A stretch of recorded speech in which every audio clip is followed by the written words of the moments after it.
Most important चीज़ ये समझने वाली है कि हम डरे क्यों हैं। क्योंकि मीडिया ने हमको डरा दिया इस वजह से हम डरे हुए हैं, या सब डरे हुए हैं इसलिए हम डरे हुए हैं, या कोई रीजन है हमारे डरने के पीछे। बेसिकली जो इंफॉर्मेशन है जिसके बेस पे हम सोच रहे हैं वो इंफॉर्मेशन सही इंफॉर्मेशन नहीं है, वो कंप्लीट इंफॉर्मेशन नहीं है, वो इनकम्प्लीट इंफॉर्मेशन है। इस वजह से हम डरे हुए हैं। अगर एक बार क्लियर हमारे पास में इंफॉर्मेशन आ जाए, हमको क्लियरली समझ आ जाए कि एग्जैक्टली हो क्या रहा है, तो हो सकता है हमारा जो डर है वो बहुत ही कम हो जाए या फिर बिल्कुल ही खत्म हो जाए। करंट सिचुएशन ये है कि नियर अबाउट 2 लाख केसेस हो चुके हैं इंडिया में, करीब करीब 5,800 डेथ्स हो चुकी हैं, 40 लाख टेस्ट हो गए हैं। और ये सबसे इंपॉर्टेंट है समझना हमको कि इस टेस्ट का क्या रोल है, जो भी हमारा डर है उससे उसका क्या कनेक्शन है। तो अगर मैं किसी से भी पूछूंगा कि भाई आप क्यों डरे हुए हो, वो कहेंगे कि इसमें डेथ रेट बहुत ज्यादा है। मैं कहूंगा कितना ज्यादा है, तो वो कहेंगे 2 लाख में से 5800 की डेथ हो गई है। तो दैट मीन्स कितना हो गया डेथ रेट, नियर अबाउट 3% हो गया। 3% का मतलब कि 100 लोगों को होता है, उसमें से 3 की डेथ हो जाती है। क्या ये सच है? पहले इसको समझने की कोशिश करते हैं कि 3% ये कितना है। टेस्ट कितने हुए अभी तक? 40 लाख हुए हैं। और अगर किसी को देखना है कि कितने टेस्ट हुए हैं, कितने हो रहे हैं डेली बेसिस पे, तो एक वेबसाइट है worldometers.info, वहां पर जाकर के आप देख सकते हो कि डेली बेसिस पे कितने टेस्ट बढ़ रहे हैं, किस किस कंट्री में कितने कितने हैं, वो सब आ जाएगा उसके अंदर। तो अभी टेस्ट समझना जरूरी क्यों है? क्या इंडिया की पॉपुलेशन 40 लाख है? नहीं है। इंडिया की पॉपुलेशन क्या है? 130 करोड़।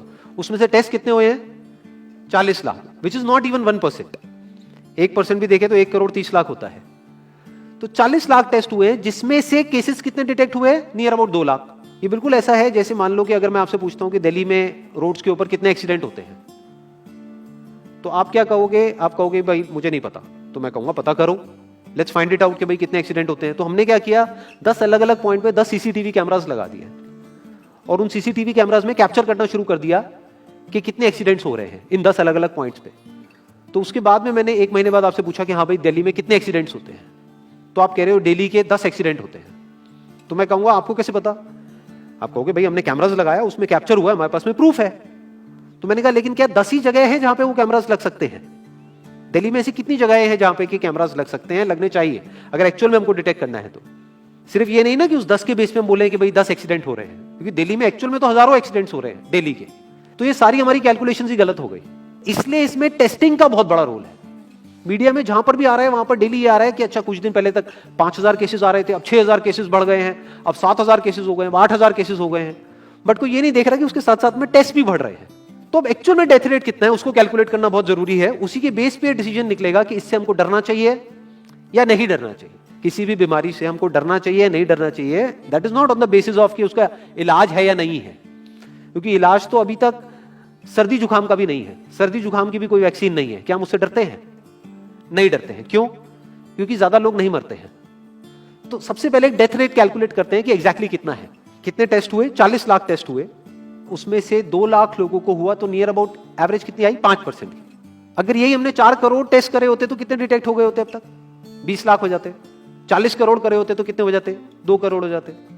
टोटल अगर कर लिए होते हमने टेस्ट 130 करोड़ का, तो कितना नंबर निकल करके आ जाता? Near about 5 crore. इसका मतलब 5 करोड़ लोगों को या तो आज की डेट में है या हो चुका है।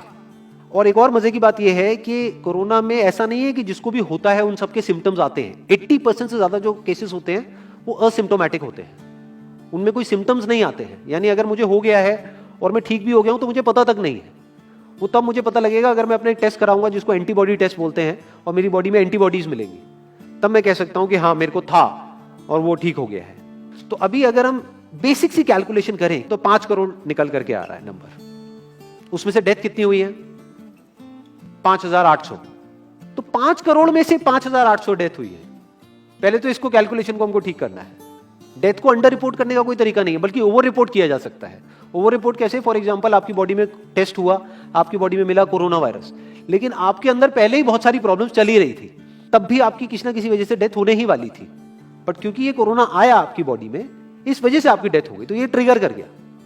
तो ये जो 5800 का नंबर है, ये इससे कम तो हो सकता है, इससे ज्यादा होने के चांसेस बहुत कम है। बट एक बार को हम मान लेते हैं कि इतना ही है नंबर, ना कम है ना ज्यादा है। तो कितनी परसेंटेज निकल करके आई? 5 करोड़ में से अगर 5800 डेथ्स हुई हैं तो क्या परसेंटेज निकल करके आई? Near about 0.01%। ये उससे बहुत कम है जितनी डेथ्स हमारे यहां पे होती हैं रोड एक्सीडेंट की वजह से। हर साल की अगर हम एक कैलकुलेशन देखें तो 1.5 लाख से ज्यादा डेथ हो जाती है इंडिया में रोड एक्सीडेंट्स की वजह से। हर 4 मिनट में एक डेथ होती है रोड एक्सीडेंट की वजह से। और अगर अभी आप देखोगे सड़कों पे एक बहुत ही फनी चीज नजर आ रही है, टू व्हीलर पे जा रहे हैं, मास्क सबने लगाए हुए हैं, कभी भी नोट करना इस चीज को, हेलमेट नहीं पहने हुए, हेलमेट बहुत कम लोगों ने पहने हुए हैं। इससे हमको क्या समझ आ रहा है, क्या ये समझदारी है, बेवकूफी है? क्योंकि हेलमेट ना लगाने की वजह से उनके मरने के चांसेस उससे बहुत ज्यादा है, कई गुना ज्यादा है जितना कि कोरोना से मरने के उनके चांसेस है। तो ये डर है जो चारों तरफ फैल रहा है और मीडिया डर को और बढ़ाता चला जा रहा है। और क्योंकि सही इंफॉर्मेशन किसी के भी पास में नहीं है या सही कैलकुलेशन किसी के पास में नहीं है, ये जो अभी हम कर रहे हैं इसको मैथमेटिकल मॉडलिंग बोलते हैं। यानी एक डेटा को देख करके एक मॉडलिंग करी जाए और फिर समझा जाए कि एक्चुअल में जो सही डेटा है वो क्या है। ये नहीं कि लिमिटेड डेटा के बेस पे हम कोई भी कंक्लूजन ड्रॉ कर लें और उसके बेस पे डरते रहें। तो अगर इसका डेथ रेट 0.01% है तो हम सब इतना डर क्यों रहे हैं? क्या कुछ और है जिससे हमको डरना चाहिए, जिससे हम नहीं डर रहे हैं, जिसके बारे में कोई बात नहीं कर रहा है, जो इससे लाख गुना ज्यादा भयानक है? मतलब कोरोना से लाख गुना ज्यादा खतरनाक कुछ है जिससे हम नहीं डर रहे हैं और इससे हम डर रहे हैं। वो क्या है जिससे हमको डरना चाहिए? अनएम्प्लॉयमेंट। अभी पीछे कुछ आर्टिकल्स आए थे न्यूज़पेपर में जहां पे एक फिगर आई थी निकल करके, I am not too sure ये फिगर कितनी सही है कितनी नहीं है, जहां पे आया था कि 13 करोड़ लोग अनएम्प्लॉयड हो गए। इस फिगर से हमको डरना चाहिए। 13 करोड़ लोग अनएम्प्लॉयड होने का मतलब हम समझते हैं कि इसका मतलब क्या है? इसका मतलब ये, अगर इकोनॉमी पॉइंट ऑफ व्यू से देखोगे, कि ये जो 13 करोड़ लोग हैं ये अपने जो खर्चे हैं वो अब बहुत ही लिमिट में कर देंगे। जिस बंदे की नौकरी चली गई है, क्या वो जाकर के मार्केट में नए कपड़े खरीदेगा? क्या अपने बच्चों के लिए खिलौने खरीदेगा? ट्रैवल एंड टूरिज्म तो भूल ही जाओ। ऐसी और हजारों इंडस्ट्रीज हैं जिनकी धज्जियां उड़ जाएंगी क्योंकि डिमांड कम हो जाएगी ओवरऑल इकोनॉमी के लेवल पे। जब डिमांड कम होगी तो क्या करना पड़ेगा इन ब्रांड्स को, इन कंपनीज को क्या करना पड़ेगा, इन मैन्युफैक्चरर्स को क्या करना पड़ेगा? अपनी सप्लाई को कम करना पड़ेगा। जितनी उन्होंने सप्लाई कम करी, अनएम्प्लॉयमेंट और बढ़ गया कि आज जो नंबर 13 करोड़ है वो बढ़ करके कितना हो गया, 20 करोड़। यानी पूरा का पूरा लूप बन जाएगा। इस लूप को बोलते हैं रिसेशन, जो ग्लोबली ऑलरेडी रिसेशन आ चुका है। और अगर यही रिसेशन और डीप होता चला जाए तो उसको बोलते हैं डिप्रेशन, जहां से एक इकोनॉमी को बाहर आने में 5 से 10 साल लगते हैं। तो इकोनॉमी का पहले ही बुरा हाल था, प्लस इस कोरोना की वजह से और बुरा हाल हो गया है, प्लस जो रहा सहा हमारा जो अपना डर है वो सिचुएशन को और खराब करता चला जा रहा है। और इस डर को हर कोई बढ़ा रहा है, कोई भी कम करने का काम नहीं कर रहा है। एक्चुअल में अगर आप मेरे स्टैंड पॉइंट से देखोगे तो डरने की कोई जरूरत ही नहीं है, क्योंकि जो डेथ रेट है वो बहुत ही कम है। तो हम डर क्यों रहे हैं? सोचो। बस इसलिए कि डेथ नहीं होनी चाहिए। अगर यही हमारा ऑब्जेक्टिव है कि डेथ नहीं होनी चाहिए, मतलब हम कहते हैं कि किसी की डेथ नहीं होनी चाहिए, तो फिर तो लॉकडाउन परमानेंट हो जाना चाहिए, सड़कों पे निकलना ही नहीं चाहिए, क्योंकि सीधा सीधा 1.5 लाख डेथ बचेंगी। 1.5 लाख लोग जो हर साल एक्सीडेंट में मरते हैं उनको हम बचा सकते हैं ना, उनकी लाइफ बच जाएगी। परमानेंट कर दो लॉकडाउन को। कैसा है आइडिया?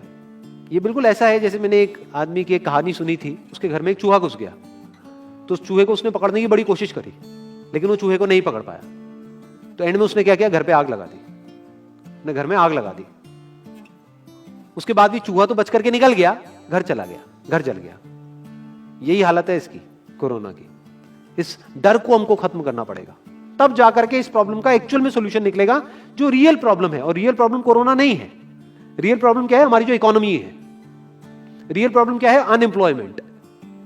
तो इस वीडियो के थ्रू मैं अपनी एक हम्बल रिकमेंडेशन देना चाहूंगा गवर्नमेंट ऑफ इंडिया को, या जो भी लोग एक पर्टिकुलर पोजीशन पे हैं उन लोगों को, कि हमको टेस्ट करने कम करने हैं, टेस्ट बढ़ाने नहीं है।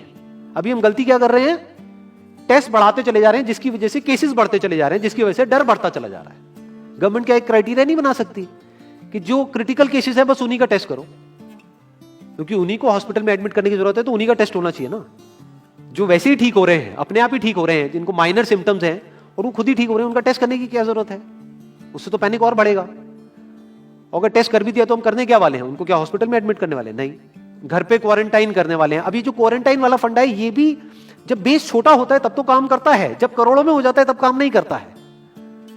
मैं अगर एग्जांपल से समझाने की कोशिश करूं, जो मेरी थॉट प्रोसेस है उसको इमेजिन करो। एक ऐसी सिचुएशन है कि हम एक घर में है और चारों तरफ से बाढ़ आई हुई है, और ये जो घर है हमारा वो ऐसा है, इसको इमेजिन करो, जहां पे हजारों दरवाजे हैं।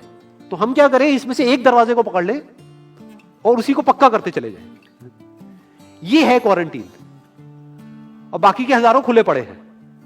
एक को हम पक्का करते चले जा रहे हैं क्योंकि यहां से पानी अंदर नहीं आना चाहिए। इंडिया की पॉपुलेशन क्या है? 130 करोड़। टेस्ट कितने हुए हैं अभी तक? 40 लाख। दिल्ली के कितने हो रहे हैं? 1 लाख। महीने के कितने हुए? 30 लाख। साल के कितने हुए? 3 करोड़ 60 लाख। तो यानी कि अगर हमको सबका टेस्ट करना है तो कितने साल लगेंगे? 36 साल। तो जब हमको दिख रहा है साफ साफ कि हम सबका टेस्ट कर ही नहीं सकते, तो हम टेस्ट क्यों बढ़ाते चले जा रहे हैं? या तो सबका टेस्ट करो और सब में से सबको देख करके सबको क्वारंटाइन कर दो। ये बिल्कुल ऐसा हुआ कि वो जो घर है जिसकी मैंने अभी बात करी, या तो उसको हर तरफ से सिक्योर करो कि अगर उसके 1000 दरवाजे हैं तो एक को बंद मत करो, सारे बंद कर दो। तब आप कह सकते हो कि यहां पानी अंदर नहीं आएगा, कि हमने 130 करोड़ लोगों का टेस्ट कर लिया है, उसमें से केसेस निकल गए हैं 6 करोड़ और 6 करोड़ को हमने क्वारंटीन कर दिया है, अब ये आगे नहीं फैलेगा, अब 6 करोड़ से 10 करोड़ पे नहीं जाएगा। बट हमने टेस्ट ही करे 40 लाख, जिसमें से केसेस आए 2 लाख। अगर इन 2 लाख को हमने क्वारंटीन कर भी दिया तो बाकी करोड़ों लोग तो बाहर घूम रहे हैं ना, तो उससे होगा क्या? तो अब हमको समझ जाना चाहिए कि इसको रोकने का कोई तरीका नहीं है।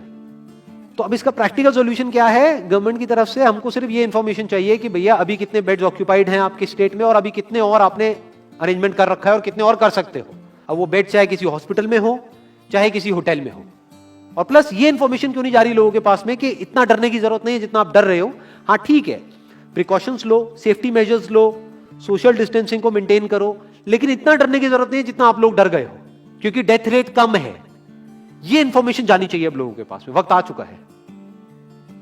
अगर ये नहीं गई तो प्रॉब्लम सॉल्व नहीं होने वाली इकोनॉमी के लेवल पे। कॉन्फिडेंस खत्म हो चुका है, रियलिटी को हमको पहले समझना होगा। अभी प्रॉब्लम क्या हो रही है? हम कह रहे हैं कि हाँ कंस्ट्रक्शन एक्टिविटीज अलाउड है। गवर्नमेंट को क्या लग रहा है अलाउड बोल करके सारी प्रॉब्लम सॉल्व हो जाएगी। अलाउड तो हो गई, बट मेरे जो फ्रेंड्स हैं जो कंस्ट्रक्शन इंडस्ट्री में हैं वो बता रहे हैं कि लेबर ही नहीं है, लेबर सारी अपने गांव चली गई है। तो अब कौन कंस्ट्रक्शन करेगा वहां पे? अब ये लेबर चली तो गई है, इसको वापस कैसे बुलाओगे? मीडिया में अगर रोज ये दिखेगा कि केसेस बढ़ रहे, केसेस बढ़ रहे, केसेस बढ़ रहे, वापस आएंगे वो लोग? 1 से लाख नहीं आएंगे। तो उनको मीडिया में क्या दिखना चाहिए, न्यूज में क्या दिखना चाहिए? कि अब ये प्रॉब्लम सॉल्व हो रही है। तो लोगों के अंदर का डर निकलना चाहिए। यानी जो भी मैंने अभी तक कहा, अगर मैं उसको सम अप करूं तो वो क्या है प्रैक्टिकली, अगर पॉइंटर्स में सॉल्यूशन देखा जाए। नंबर 1 मोस्ट इंपॉर्टेंट, टेस्ट धीरे धीरे हमको कम करने हैं, बढ़ाने नहीं है। दिन के 1 लाख टेस्ट हो रहे हैं, मैं ये नहीं कह रहा कि एकदम से 10,000 कर दो, 1 लाख के 90,000 कर दो, एटलीस्ट बढ़ाओ मत। समझ गए? 1 लाख के 1.5 लाख टेस्ट मत करो दिन के, 2 लाख मत करो, क्योंकि तब भी 36 साल लगेंगे पूरा करने में। अगर आपने स्पीड डबल भी कर दी तब भी 18 साल लगेंगे। 18 साल तक तो पता नहीं ये बीमारी कहां होगी, किसी को याद तक नहीं होगा। तो करना क्या है गवर्नमेंट को? अगर थोड़ा सा सेंसिबली चले कि टेस्ट को धीरे धीरे कम करते चले जाओ, यानी 1 लाख से 90,000 कर दो, फिर कुछ दिन बाद 80,000 कर दो, फिर 70,000 कर दो। इसकी वजह से क्या होगा? मीडिया में केसेस कम होते हुए दिखेंगे, अखबारों में केसेस कम होते हुए दिखेंगे, हर जगह पे जहां पे अभी आ रहा है कि अभी तक की सबसे बड़ी फिगर, आज तक के सबसे ज्यादा केसेस, वो सब धीरे धीरे कम हो जाएंगे। कम मीडिया में पैनिक फैलेगा, कम पैनिक फैलेगा लोगों में, धीरे धीरे लोग बाहर निकलना शुरू होंगे, जो अभी नीड ऑफ द आवर है। धीरे धीरे लोग बाहर निकलेंगे, धीरे धीरे डिमांड बढ़ेगी, धीरे धीरे लोगों में कॉन्फिडेंस आएगा, धीरे धीरे लोग जो गांव चले गए हैं वो वापस आएंगे। एक्चुअल में काम शुरू होगा, ऑन पेपर नहीं कि काम शुरू हो गया है, एक्चुअल में लोगों का काम शुरू होगा, लोगों का काम शुरू होगा, इकोनॉमी शुरू होगी। बिल्कुल ऐसा है जैसे 2 महीने के लिए आप किसी गाड़ी को बंद करके कहीं पे रख दोगे राज में, तो क्या होगा? बैटरी डाउन हो जाएगी। उस वक्त क्या करना पड़ेगा? उसको धक्का मारना पड़ेगा। तो अभी उस धक्के की जरूरत है, जंप स्टार्ट की जरूरत है। अब जो टाइम है वो डरने का नहीं है, इस डर को खत्म करने का है। क्योंकि कोरोना ने जितने लोगों को नहीं मारा, ये डर मारने वाला है असलियत में। तो अब इस डर को खत्म करने का टाइम आ गया है। अब हम सबको मिलकर के दिमाग ये लगाना है, ये नहीं कि डर को कैसे बढ़ाएं, बल्कि दिमाग ये लगाना है कि डर को कैसे कम करें या खत्म करें, और लोगों के कॉन्फिडेंस को कैसे वापस से लेकर के आए।